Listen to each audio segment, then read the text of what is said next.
নমস্কার, আমি রাজ। আপনারা দেখছেন খবর 24 ঘন্টা। কামনা করছি।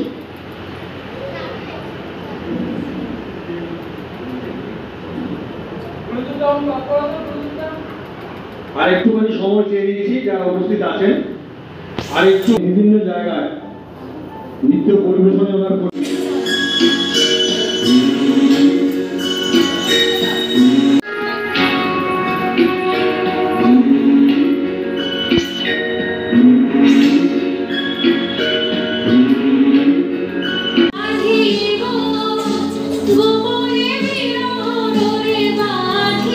একটু সাধুবাদ দিয়ে ওনাকে আশীর্বাদ করবেন।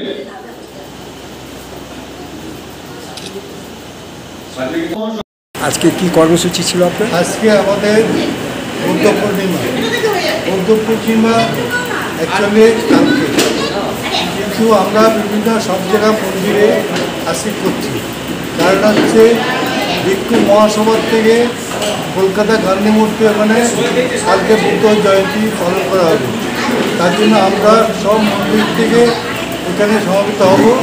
ওই জন্যে আজকে আমরা বৌদ্ধ পূর্ণিমা করলাম এবং 19 তারিখে একটা আমরা অঙ্গ প্রতিযোগিতা করেছিলাম। একটা এটা কততম বুদ্ধ পূর্ণিমা? 2548 কি নাম?